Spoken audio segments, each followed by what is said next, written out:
على سيد المرسلين اما بعد فاعوذ باللہ من الشیطان الرجیم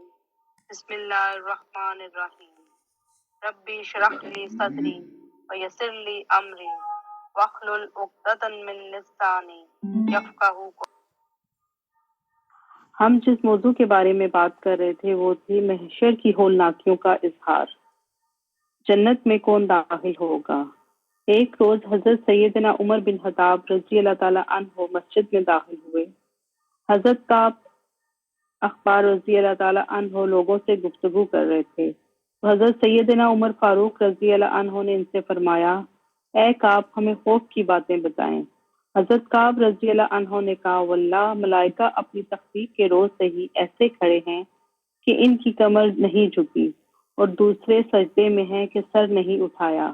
یہاں تک کہ سور پھونکا جائے گا تو وہ سب کہیں گے، اے اللہ العالمین، ہم تیری تسبیح و تمجید کرتے ہیں مگر پھر بھی تیری عبادت کا حق ادا نہیں کر سکے۔ تو اللہ محشر کے روز جہنم قریب کر دی جائے گی جس میں وہ دھاڑنے اور شنگارنے کی آوازیں ہوں گی، یہاں تک کہ جب بہت ہی نزدیک ہوگی تب وہ ایک ہولناک آواز نکالے گی تو تمام نبی اور شہید گھٹنوں کے بل جھک جائیں گے اور کہیں گے، اے ہمارے پروردگار، میں تجھ سے صرف اپنے لیے سوال کرتا ہوں۔ حضرت ابراہیم علیہ السلام، حضرت اسماعیل علیہ السلام، حضرت اسحاق علیہ السلام وہ فراموش کر جائیں گے اور کہیں گے، اے اللہ العالمین، میں تیرا خلیل ابراہیم ہوں۔ اے عمر بن خطاب، اس روز اگر تیرے پاس 70 انبیاء کے اعمال بھی ہوں گے تب بھی تو یہی گمان کرے گا کہ خلاصی دشوار ہے۔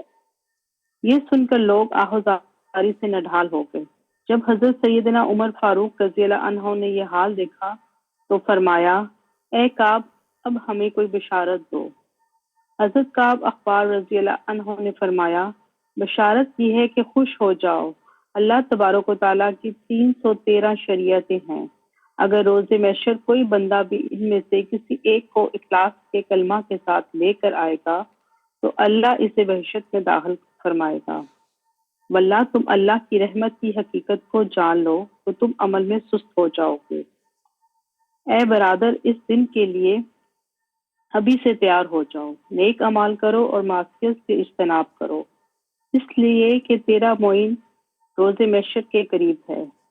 ورنہ اپنی زندگیوں پر شرمندہ ہوگا۔ جاننا چاہیے کہ جب تو مرے گا تو تیرے لیے محشر برپا ہوگا۔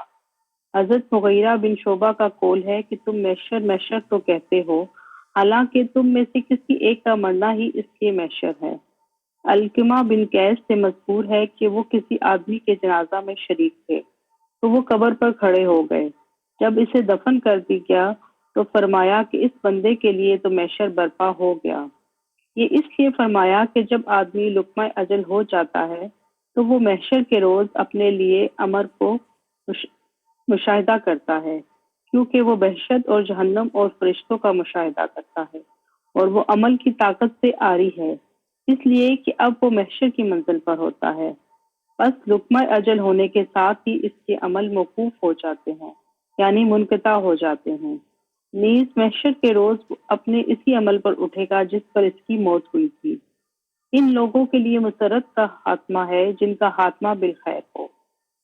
حضرت ابو بکر واسطی رحمۃ اللہ علیہ فرماتے ہیں کہ دولت مند مزردہ ذیل 3 طرح کے ہیں: موت کی دولت، موت کے وقت کی دولت، محشر کے روز کی دولت۔ زندگی کی دولت تو یہ ہے کہ وہ اپنی زندگی اطاعت خداوندی میں گزارے۔ موت کے وقت کی دولت یہ ہے کہ توحید و رسالت کی شہادت دیتے ہوئے اس کی روح نکلے۔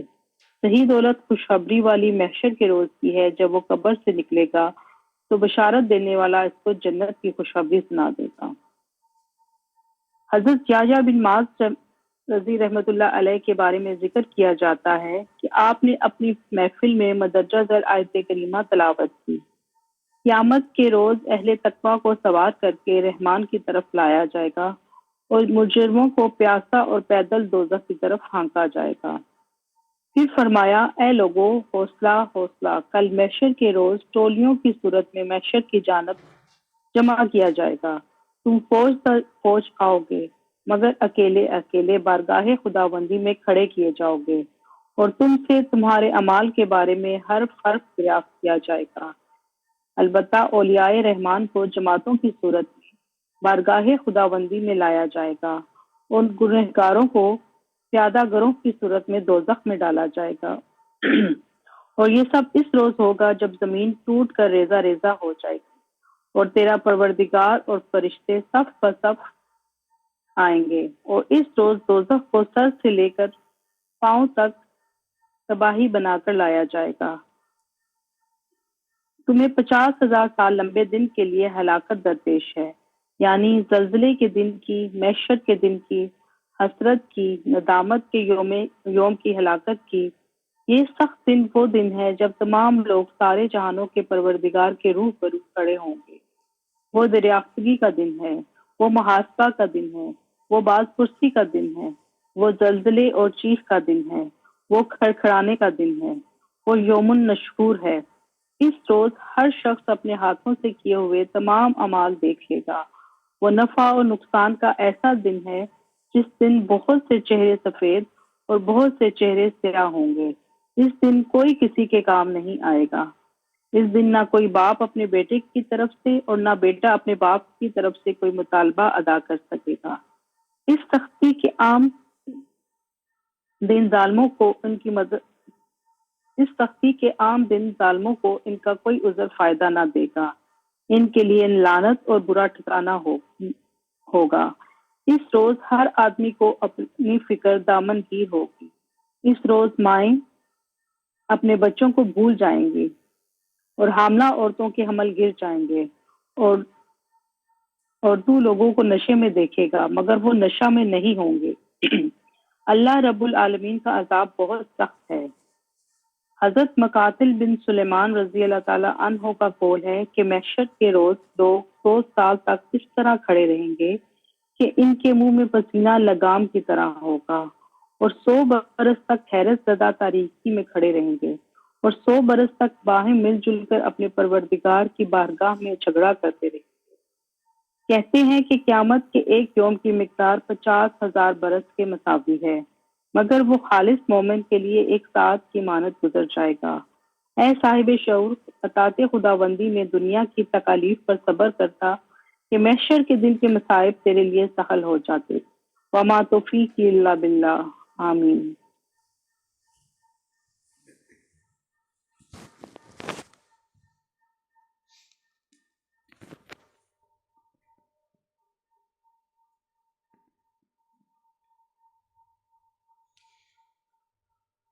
آمین بجاہ النبی الامین صلی اللہ تعالیٰ علیہ وآلہ وسلم۔ اللہ سے دعا کرتے ہیں کہ اس طویل دن کو ہم سب کے لیے آسان فرمائے اور ہمیں اس دن کی سختیوں سے محفوظ فرمائے۔ آئیے ہم کچھ دعائیں پڑھ لیتے ہیں۔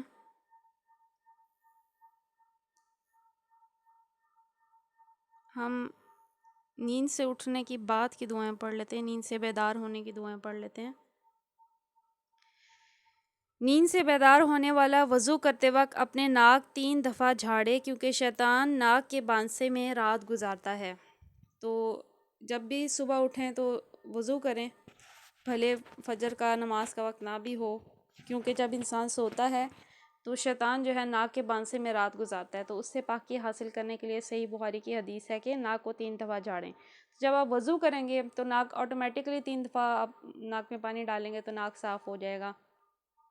یہ روحانی طور پہ صاف ہونا ہے، فزیکلی اگر صاف ہے بھی پھر بھی جو ہے آپ نے اس سے پاکی حاصل کرنے کے لیے۔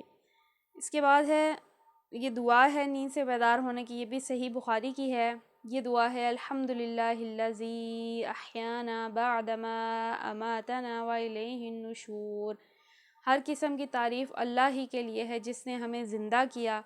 بعد اس کے کہ اس نے ہمیں مار دیا تھا، اور اسی کی طرف اٹھ کر جانا ہے۔ تو سونا اور مرنا ایک برابر ہی ہوتا ہے، تو اس لیے یہ دعا کرتے ہیں کہ تمام تعریف اللہ کے لیے ہے جس نے ہمیں زندہ کیا اس کے بعد کہ اس نے ہمیں مار دیا تھا، کیونکہ جو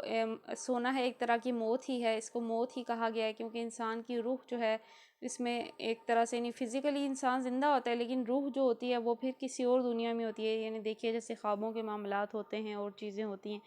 اور پھر اللہ جس کو چاہتا ہے دوبارہ زندگی دیتا ہے، تو اس لیے ہم اس پہ اللہ کے حمد بیان کرتے ہیں کہ اس نے ہمیں زندہ کیا، ہمیں موقع دیا کہ ہم پھر سے اس کی اطاعت کر سکیں۔ اور ایک تیسری دعا یہاں لکھی ہے سونے کے بعد اٹھنے کی دعا، یہ ہے الحمدللہ الذی عافانی فی جسدی ورد علی روحی وآذن لی بذکری۔ ہر قسم کی تعریف اللہ ہی کے لیے ہے جس نے مجھے جسمانی عافیت دی اور مجھ پر میری روح لوٹا دی اور مجھے اپنی یاد کی اجازت دی۔ تو اس میں بھی اللہ کی حمد ہے۔ پہلی دعا تو میرا خیال ہے سب کو یاد ہی ہوگی، تو یہ دوسری دعا پہ پھر فوکس کرتے ہیں کیونکہ یہ ہمارے لیے تھوڑی نئی ہے، جامعہ ترمذی کی ہے کہ ہر قسم کی تعریف اللہ کے لیے ہے جس نے مجھے جسمانی عافیت دی، عافینی فی جسدی یعنی جسم میں عافیت دی، ورد علی روحی اور مجھ پر میری روح لوٹا دی یعنی دوبارہ سے مجھے زندگی دی، وآذن لی بذکری اور مجھے اپنے ذکر کی اجازت دی۔ تو اللہ کا شکر ہے کہ وہ دیکھیے جیسے الحمدللہ بھی فجر ٹائم ہے، اللہ کا شکر ہے کہ اس نے ہمیں سب سے پہلے جسم میں عافیت دی ہے، ہم سلامت ہیں، اس کا شکر ہے کہ اس نے ہمیں موت کے بعد دوبارہ سے ہماری روح لوٹائی، اور پھر اس کا شکر ہے کہ دیکھیے ہم نے بھی فجر ادا کی، ابھی ہم اللہ کی کلام کا ذکر ہم پڑھ رہے ہیں، درس و بیان سن رہے ہیں، تو یہ اللہ کا شکر اس پہ کیا کریں، اللہ کی نعمت ہے کہ وہ ہمیں توفیق دیتا ہے کہ ہم اس کا ذکر کریں اور سنیں۔ اچھا، کل سے ہم جو موضوع پڑھ رہے تھے اس کی آج آخری آیت ہے، آیت نمبر 120، جس میں منافقین کا اور اہل کتاب کا کچھ تذکرہ تھا۔ اس کے بعد سے آگے جو موضوع شروع ہو رہا ہے اس میں غزوات کا بیان ہے، اور خصوصیت کے ساتھ مسلسل 60 آیتیں تقریباً آئیں گی جس میں غزوہ احد کا ذکر ہوگا۔ تو غزوہ احد اب یہاں پہ یہ سمجھنا بہت ضروری ہے کہ ان غزوات میں مسلمانوں کی تربیت تھی، اور یہ ہسٹری بھی پتہ ہوگی ہمیں کہ غزوہ بدر میں مسلمانوں کی فتح ہوئی تھی، لیکن اس کے بعد غزوہ احد میں ان کی چند غلطیاں ایسی تھی کہ ان کی جو فتح تھی جو انہیں حاصل ہو چکی تھی وہ پھر شکست میں تبدیل ہوئی تھی، اور وہ غلطیاں ایسی تھیں کہ وہ معاف کرنے والی نہیں تھیں، اور ان غلطیوں کی بنا پر ان مسلمانوں نے بڑا بڑا نقصان اٹھایا۔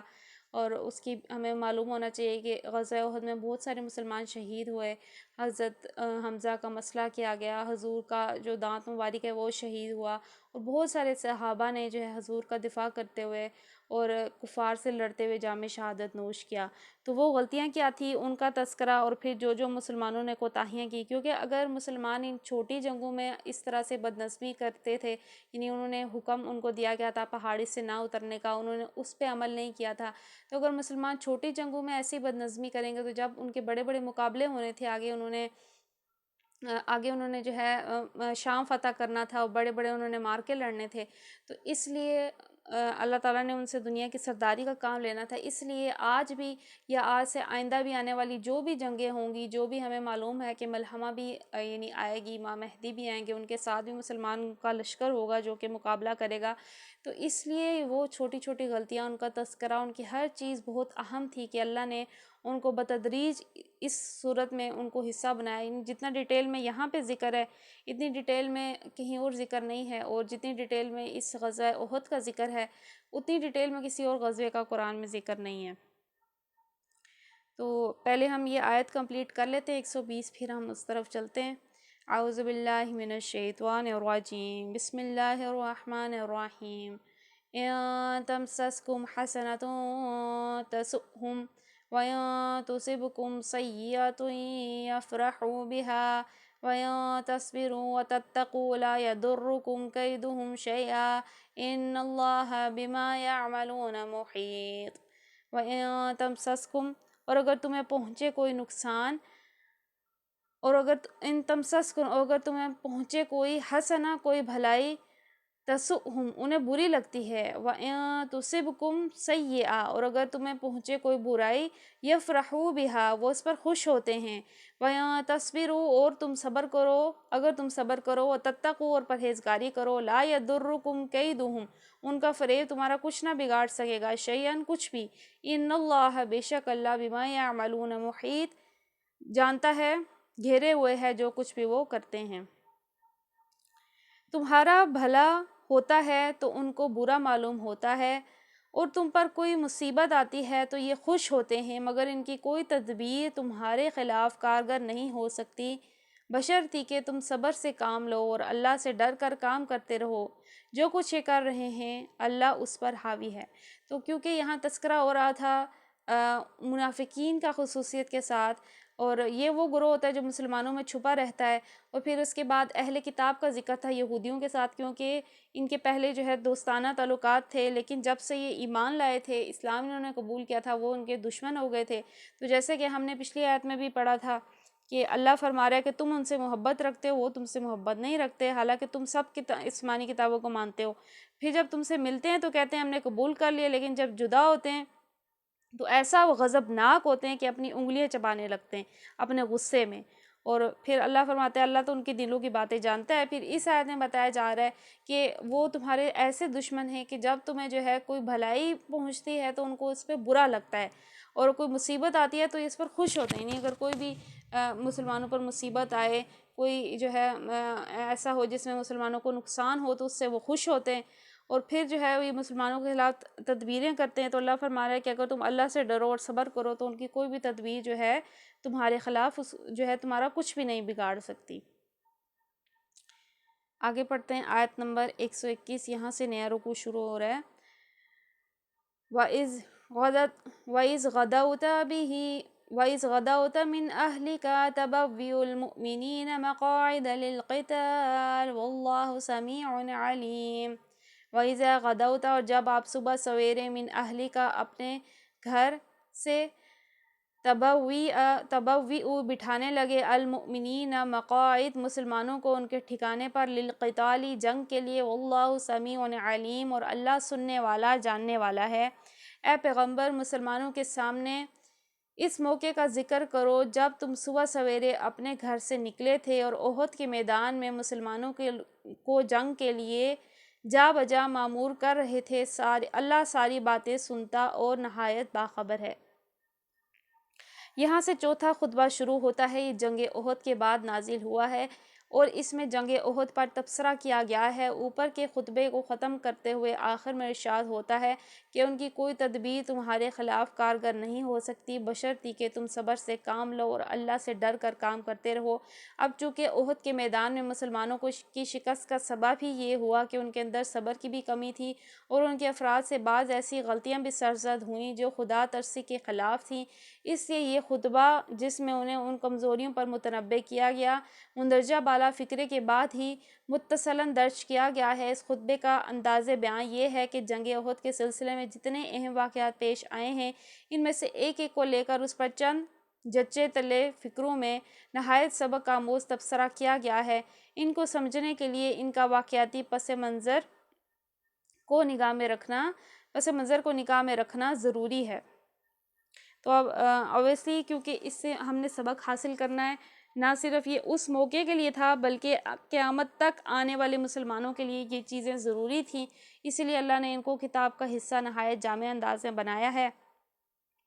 تو اس لیے اس کا کچھ پس منظر سنتے ہیں کہ شوال سن 3 ہجری کی ابتدا میں کفار قریش تقریباً 3000 کا لشکر لے کر مدینے پر حملہ آور ہوئے۔ تعداد کی کثرت کے علاوہ ان کے پاس ساز و سامان بھی مسلمانوں کی نسبت بہت زیادہ تھا۔ پھر وہ جنگ بدر کا انتقام کا شدید جوش بھی رکھتے تھے۔ تو اب ہمیں معلوم ہونا چاہیے، ترتیب آپ سب کو پتہ ہونی چاہیے کہ غزوات مسلمانوں میں کس ترتیب سے ہوئے۔ تو سب سے پہلا جو مارکہ ہوا حق و باطل کا، وہ غزوہ بدر ہوا، اور غزوہ بدر میں ہمیں معلوم ہونا چاہیے مسلمان صرف 313 تھے، کفار 1000 یا اس سے بھی زیادہ تھے، اسلحے سے لیس تھے، مسلمان بے سر و سامان تھے،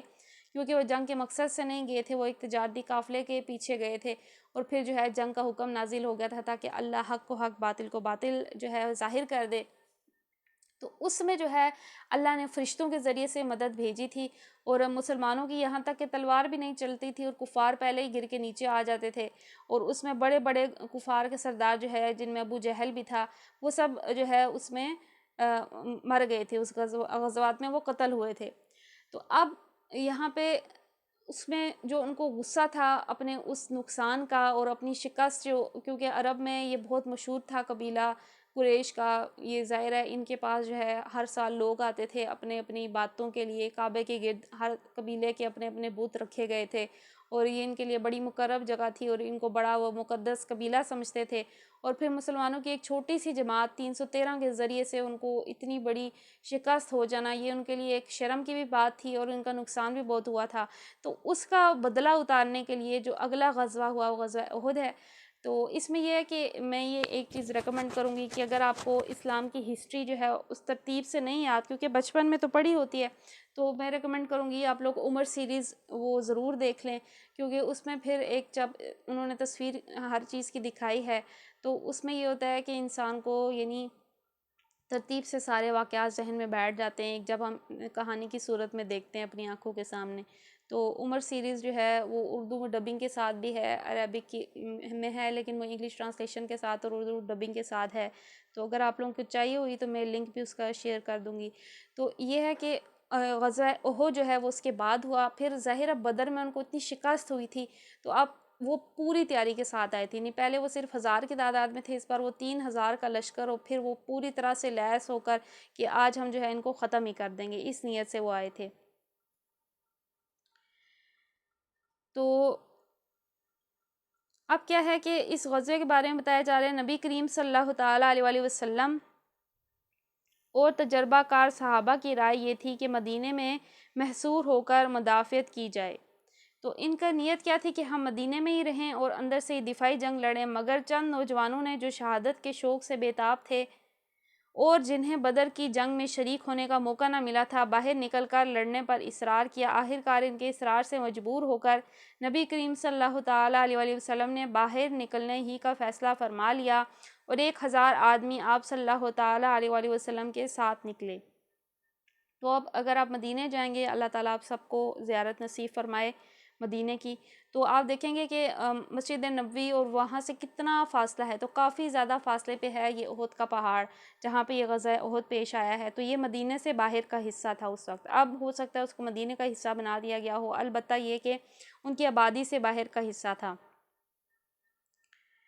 1000 آدمی آپ صلی اللہ تعالیٰ علیہ وآلہ وسلم کے ساتھ نکلے، مگر مقام شود پر پہنچ کر عبداللہ بن ابی اپنے 300 ساتھیوں کو لے کر الگ ہو گیا۔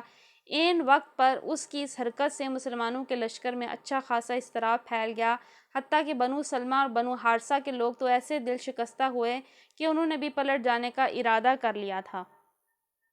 مگر پھر اولو العزم صحابہ کی کوششوں سے یہ اضطراب رفع ہو گیا۔ تو اب دیکھیے کہ 1000 کا لشکر گیا، آگے 3000 ہیں اور وہ پوری طرح تیاری سے آ رہے ہیں، بدلہ بھی لینا چاہتے ہیں، اور پھر اس 1000 کے لشکر میں سے بھی عبداللہ بن ابی جیسے منافق عین موقع پر اپنے 300 ساتھیوں کو لے کر الگ ہو گیا کہ بھائی ہمیں تو پتہ ہی نہیں تھا کہ آپ لوگ جنگ کے لیے جا رہے ہیں، اور وہ دیکھیے کہ ایسے موقع پہ پھر کتنے حوصلے پست ہوتے ہیں۔ اور پھر یہاں پہ بتایا جا رہا ہے کہ کچھ قبیلے جو ہے وہ گھبرا گئے، انہوں نے بھی سوچا کہ واپس چلتے ہیں، لیکن جو صحیح ایمان والے صحابہ تھے ان کا ایمان اور ان کے حوصلے کی وجہ سے جو ہے یہ جو اضطراب پیدا ہوا تھا یہ دور ہوا۔ ان باقی ماندہ 700 آدمیوں کے ساتھ نبی کریم صلی اللہ تعالیٰ علیہ وآلہ وسلم آگے بڑھے اور احد کی پہاڑی کے دامن میں مدینے سے تقریباً 4 میل کے فاصلے پر اپنی فوج کو اس طرح سرفارا کیا کہ پہاڑ پشت پر تھا اور قریش کا لشکر سامنے تھا، اور پہلو میں صرف ایک درہ ایسا تھا جس میں اچانک حملے کا خطرہ ہو سکتا تھا۔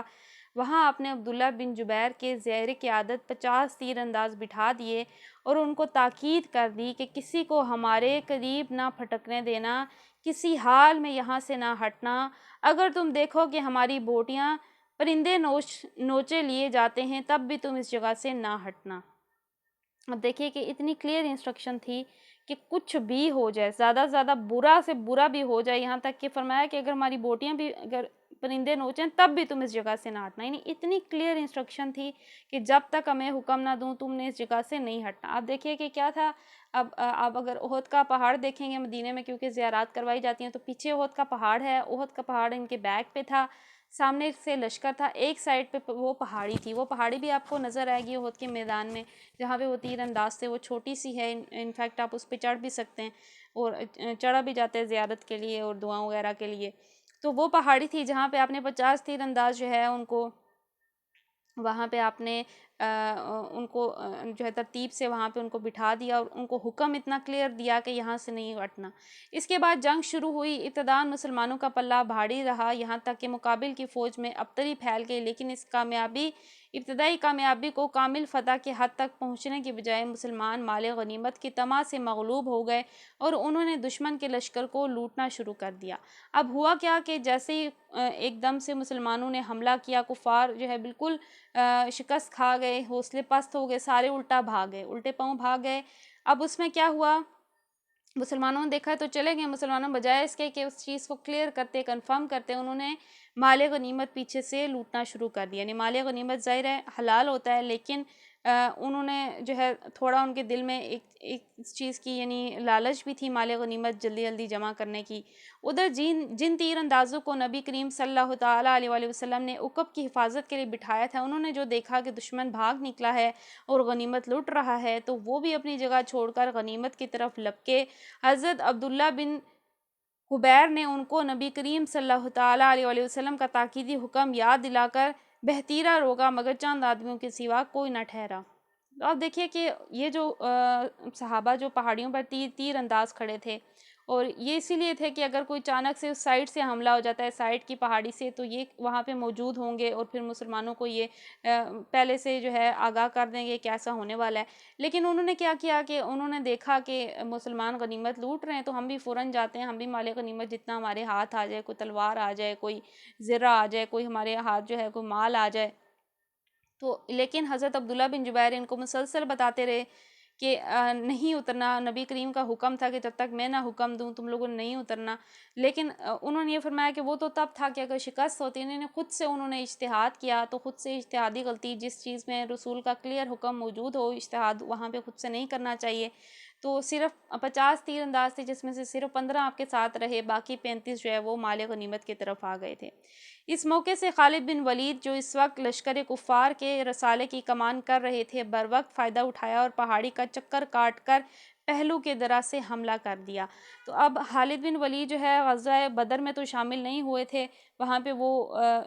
ان کو سرداری وہاں کی دے دی گئی تھی کہ وہ پیچھے سے حفاظت کریں، لیکن غزوہ احد میں ان کو ساتھ جو ہے لشکر میں لائے گئے تھے، کفار ان کو ساتھ لائے تھے، یہ بھی اس وقت کافر تھے. تو انہوں نے جب دیکھا، دیکھیے کفار الٹے پاؤں بھاگ رہے تھے، لیکن یہ کیونکہ ایک عظیم اور بہادر جنگجو تھے، حالانکہ لشکر کفار میں تھے، تو یہ ادھر سے مڑے اور انہوں نے جو ہے دیکھا کہ یہ ایک سائیڈ ہے جہاں سے حملہ کیا جا سکتا ہے، تو انہوں نے پہاڑی کے سائیڈ سے ایک چکر کاٹا اور پچھلی سائیڈ سے آ کے حملہ کر دیا. تو یہ اگر آپ عمر سیریز میں دیکھیں گے تو وہاں پہ آپ کو یہ تھوڑا، کیونکہ وہاں پہ انہوں نے تصویری صورت میں سارا فلمایا ہے، تو اس لیے آپ کو وہاں پہ یہ چیزیں نظر آ جائیں گی کہ کس طرح سے انہوں نے پیچھے والی سائیڈ سے حملہ کیا. حضرت عبداللہ بن جبیر نے، جن کے صرف چند ساتھی رہ گئے تھے، اس حملے کو روکنا چاہا مگر مدافعت نہ کر سکے. تو کہاں 50 اور کہاں 15 یہ انہوں نے کوشش کی، لیکن یہ مقابلہ نہ کر سکے. اور پھر حضرت خالد بن ولید پورے لشکر کو لے کر پچھلی سائڈ سے آ گئے اور یہ سیلاب یکا یک مسلمانوں پر ٹوٹ پڑا. دوسری طرف جو دشمن بھاگ گئے تھے وہ بھی پلٹ کر حملہ آور ہو گئے. اب دیکھیے ایک سائڈ سے دشمن بھاگ رہا ہے اور یہ مال غنیمت جمع کر رہے ہیں، ان کو ہوش نہیں ہے، پچھلی سائڈ سے جو ہے کفار نے حملہ کر دیا. اب جو آگے سے جو پلٹ کے جا رہے تھے وہ بھی واپس آگے نہیں، آگے پیچھے درمیان میں مسلمان ان کے یعنی ایک دم سے پھر جنگ کی کایا پلٹ گئی. تو دوسری طرف جو دشمن بھاگ گئے تھے وہ بھی پلٹ کر حملہ آور ہو گئے. اس طرح لڑائی کا پانسہ ایک دم پلٹ گیا اور مسلمان اس غیر متوقع صورتحال سے اس قدر سراسیمہ ہوئے کہ ان کا ایک بڑا حصہ پراگندہ ہو کر بھاگ نکلا. اب کیا ہوا، ایک دم سے حملہ ہو گیا، بھگدڑ سی مچ گئی مسلمانوں کو، یہاں تک کہ بتایا جاتا ہے کہ مسلمان کے ہاتھوں ہی بعض مسلمان جو ہے اس ٹائم پہ شہید ہو گئے تھے، کیونکہ ایک دم سمجھ نہیں لگی کہ کون سا لشکر مسلمانوں کا، جب آگے پیچھے دونوں طرف سے حملہ ہو گیا اور کچھ جو ہے بھاگ نکلے. تاہم چند بہادر سپاہی ابھی بھی میدان میں ڈٹے ہوئے تھے. اتنے میں کہیں سے یہ افواہ اڑ گئی کہ نبی کریم صلی اللہ تعالیٰ علیہ وآلہ وسلم شہید ہو گئے ہیں. اس خبر نے صحابہ کے رہے سے ہوش و حواس بھی گم کر دی. اب ایک دم حملہ ہو جانا اور پھر جو ہے بعض جو ہے صحابہ کا وہاں سے جو ہے بھاگ جانا، لیکن جو وہاں پہ بہادر تھے لڑ رہے تھے، کسی نے یہ ان کے حوصلے پست کرنے کے لیے یہ افواہ اڑا دی کہ نبی کریم صلی اللہ تعالیٰ علیہ وآلہ وسلم شہید ہو گئے. اب آپ سوچئے کہ ان کا حوصلہ، ان کی امید جو ہے اس موقع پہ کیا رہی ہوگی. تو اس وقت نبی کریم صلی اللہ تعالیٰ علیہ وآلہ وسلم کے گرد و پیش صرف 10-12 جان نثار رہ گئے اور آپ صلی اللہ تعالیٰ علیہ وآلہ وسلم خود زخمی ہو چکے تھے. یعنی اب دیکھیے کہ مسلمانوں کی جو ہے حکم کا نہ ماننا ایک ایسی چیز ہے کہ جب اس موقع پہ اللہ تعالیٰ نے ان سے ان کی دی ہوئی فتح بھی چھین لی، اور یہاں تک کہ ان کی غلطیوں کی وجہ سے نبی کریم صلی اللہ تعالیٰ علیہ وآلہ وسلم کو بھی تکلیف پہنچی اور ان مسلمانوں کو خود بھی ہر طرح کی تکلیف پہنچی. اب یہ تھا کہ نبی کریم صلی اللہ تعالیٰ علیہ وآلہ وسلم کا دفاع امپورٹنٹ تھا، اور وہاں پہ جیسے بتایا جا رہا ہے صرف 10-12 جانثار صحابہ جو کہ آگے کھڑے تھے اور تیر بھی کھا رہے تھے اور ہر طرح سے آپ کا دفاع بھی کر رہے تھے۔ شکست کی تکمیل میں کوئی کسر باقی نہ رہی، لیکن عین وقت پر صحابہ کو معلوم ہو گیا کہ حضرت صلی اللہ تعالیٰ علیہ وآلہ وسلم زندہ ہیں، چنانچہ وہ ہر طرف سے سمٹ کر آپ صلی اللہ تعالیٰ علیہ وآلہ وسلم کے گرد جمع ہو گئے اور آپ صلی اللہ تعالیٰ علیہ وآلہ وسلم کو بسلامت پہاڑی کی طرف لے گئے۔ اس موقع پر یہ ایک معمہ ہے جو حل نہیں ہو سکا کہ وہ کیا چیز تھی جس نے کفار مکہ کو خود بخود واپس پھیر دیا۔ مسلمان اس قدر پراگندہ ہو چکے تھے کہ ان کا پھر مجتمع ہو کر باقاعدہ جنگ کرنا مشکل تھا۔ اگر کفار اپنی فتح کو کمال تک پہنچانے پر اصرار کرتے تو اس کے بعد کامیابی بعید نہ تھی، مگر نامعلوم کس طرح وہ آپ میدان چھوڑ کر واپس چلے گئے۔ تو اب جب کفار جو ہے مسلمان پھر جمع ہو گئے، تو اب اگر کفار چاہتے تو ان سب کو ختم کر سکتے تھے، لیکن اللہ نے ان کے حوصلے پست کیے اور وہ پھر یہاں سے وہ واپس چلے گئے۔ تو انہوں نے فرمایا کہ یہاں اس بارے میں بتایا جاتا ہے کہ انہوں نے یہ کہا کہ ہم اپنا بدر کا بدلہ تو لے چکے ہیں۔ پھر وہ مسلمانوں کی جو جماعت تھی وہ وہاں پہ نبی کریم صلی اللہ تعالیٰ علیہ وآلہ وسلم کے دفاع کے لیے موجود تھی اور کفار وہاں سے واپس لوٹ گئے۔ تو یہ ہم نے اس آیت میں کیونکہ ڈیٹیل جامع میں بتا دیا گیا ہے، ڈیٹیل انداز میں یہاں بتا دیا گیا، آگے پھر آیتیں ہیں، پھر زیادہ تفسیر نہیں ہوگی، آیتوں میں جو بھی مین باتیں وہ آئیں گی، انشاءاللہ ہم ان کو اگلی کلاسز میں ہم پڑھیں گے۔ تو اللہ سے دعا کرتے ہیں کہ اس عظیم مارکے میں جو سبق ہے ہمیں وہ لینے سمجھنے کی توفیق عطا فرمائے، اور اللہ تعالیٰ سے دعا کرتے ہیں کہ مسلمانوں کو بھی وہ بلند حوصلے عطا فرمائے، اور اگر کبھی ایسا مارکہ حق و باطل پیش آئے تو ان کو بھی جذبہ شہادت عطا فرمائے، اور اللہ تعالیٰ سے دعا کرتے ہیں کہ مسلمانوں کو ان کا کھویا ہوا مقام و مرتبہ پھر سے عطا فرمائے۔ آمین بجاہ النبی الامین صلی اللہ تعالیٰ علیہ وآلہ وسلم۔ الصلاۃ والسلام علیک یا رسول اللہ، الصلاۃ والسلام علیک یا حبیب اللہ، سبحانک اللہم و بحمدک لا الہ الا انت، استغفرک و اتوب الیک، استغفرک و اتوب الیک، استغفرک و اتوب الیک۔ بسم اللہ الرحمن الرحیم، وصلی اللہ علی محمد صلی اللہ تعالیٰ علیہ وآلہ وسلم۔ السلام علیکم ورحمۃ اللہ وبرکاتہ۔